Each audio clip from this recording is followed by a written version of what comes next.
तिथं लय राजमाणसासारखं मग एकटं एकटं जेवायला लागत तुम्हाला. मी आहे नोकरीने या घरातली, सगळे काम मीच करते. तुम्ही फक्त आई तर या खा आणि जा, एवढंच करा फक्त. तुला काय बोलायची अक्कल बिक्कल आहे की नाही? तुझ्या आई बापांनी तेवढं शिकवलंय का तुला? तुम्ही ना माझ्या आई बापावर जाडो, तुम्हाला आता सांगितलं. मी गेले तुमच्या आई बापावर, मग कोणावर जाऊ?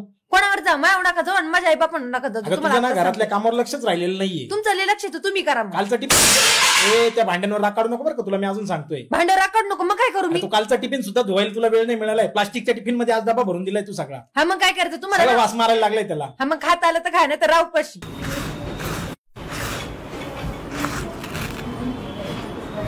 आई द्या बरं तेवढे तांदूळ, उकळे आली. देते बस ना थोड्या वेळ इथं.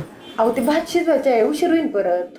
अगं शिजवशील ना, बस काय त्या पाण्याला उकळीचं पाठी, तर माणसं उकळायला लागलेत.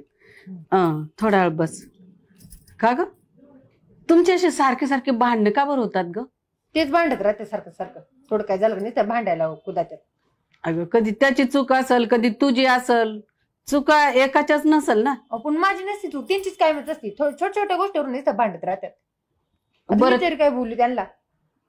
बरं तुझी नसेल चूक, हा त्याची असेल.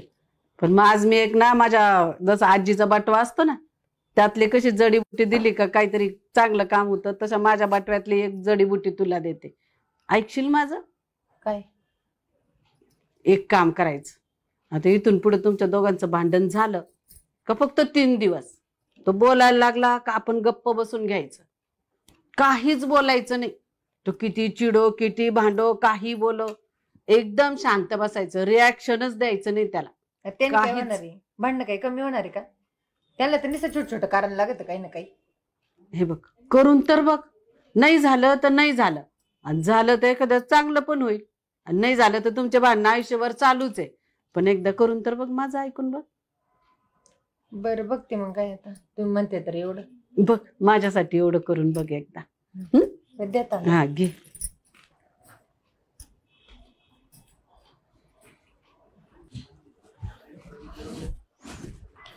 सर कोमल, हे कोमल काय आपा सर, हा कळत नाही का तुला सगळं आवरून ठेवायचं? तुझ्या सोबत बोलतोय मी, मला काही मूर्ख बिर्ख समजते काय तू? हा का मुकी बिकी झाली तू?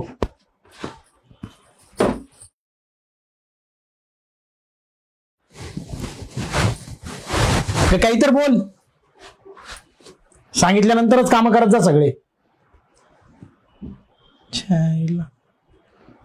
बोलली का मी?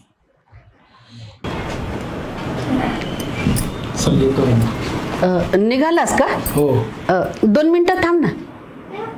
2 मिनिटं? हा थोडं बोलायचं होतं मला तुझ्याशी. बस मला असं म्हणायचं होतं, सकाळी तुमचं भांडण झालं, बरं वाटतं का तसं? अगं रोजच झालंय आई, ते प्रत्येक वेळी काय माझीच चूक असते का? तसं नाही रे, चूक जरी तुझी नसेल ना, पण रोज रोज रोज रोज भांडणं चांगलं वाटतं का असं? अगं पण मग ते तिला पण समजायला पाहिजे ना. मी फक्त काही बोलायचं उशीर आहे, माझा एक पण शब्द खाली पडू देत नाही. आता ना ते कोणाचं चुकतं कोणाचं नाही हे काढत बसायला आपल्याकडे हे नाहीये, कारण कोणी चूक मान्य करत नाही आपली, बरोबर आहे ना? पण माझं एक ऐकशील का? म्हणजे तुला काय म्हणायचंय, माझं चुकतं? नाही नाही, मी असं नाही म्हणत आहे, फक्त माझं ऐक.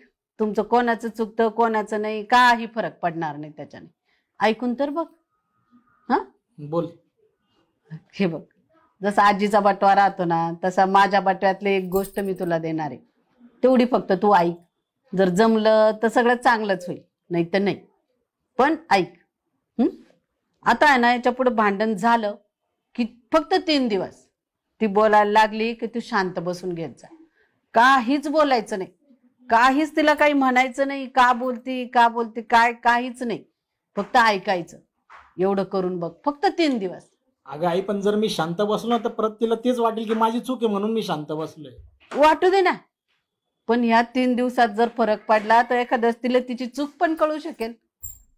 असंही होऊ शकेल ना, का तू का आपला नवरा गप्प बसतो, मग ती थोडासा विचार तर करेल कोणाचं चुकतंय काय चुकतंय. 3 दिवस करून बघ, झालं चांगलं तर होईल, नाही झालं तर चालूच आहे तुमचं. हा? ठीक आहे चालेल चल. तेवढं बघतो. माझ्यासाठी ऐकशील बाळा. ऐकतो हं? येतो चल. हा आणि टेन्शन घेऊन जाऊ नको ऑफिस मध्ये, शांत डोक्याने जा.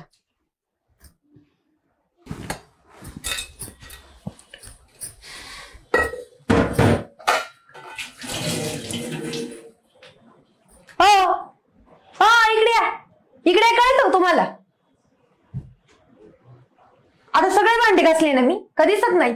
आमच्या सोबत जेवायला नको तुम्हाला. तिथं लय राजमाणसासारखं मग एकटं जेवायला लागत तुम्हाला. मी आहे नोकरीने या घरातली, सगळे काम मीच करते. तुम्ही फक्त आई तर या खा आणि जा, एवढंच करा फक्त. माझ्या नशिबात तर तेवढंच दिले नुसतं धुणं भांडे घरचे झाडपूस करायची. नोकरीनेच समजताय नाही तर मला दुसरं काय. अख्खे काम मीच करीते. एकटाट घासल्याने काय होते काय माहिती. काही काम नको काही नको, जायचं महाराजासारखं घराबाहेर निघून. म्हणजे ऑफिसला जातो ऑफिसला. अगं बाई ही माणूस बोललं का म्हणणे काही. जाऊन येत होता नुसतं भांडत येतं वचको वचको. आता काय झालं काय माहिती. बस बरं जरा इथे. मला सांग एवढे दिवस झाले तू माझ्यासोबत भांडत का बरं नाही? तुम्ही तरी कुठे भांडताय. अगं पण मग मी एकटाच मूर्खासारखी बडबड करतो, तू काहीच बोलत नाही. हा मग तुम्ही तरी कुठं काय बोलताय. मी पण एकटीच मूर्खासारखी बडबड करते. तसं पण आईने मला सांगितले की ते किती भांडे लागले ना तर तू गप्प बस, असं 3 दिवस तरी कर म्हणे. अच्छा अगं मला पण आईनं तेच सांगितलं ना की ती भांडत असेल ना तर फक्त तू शांत बस, सगळं व्यवस्थित होईल. आणि हे फक्त 3 दिवस करून बघ.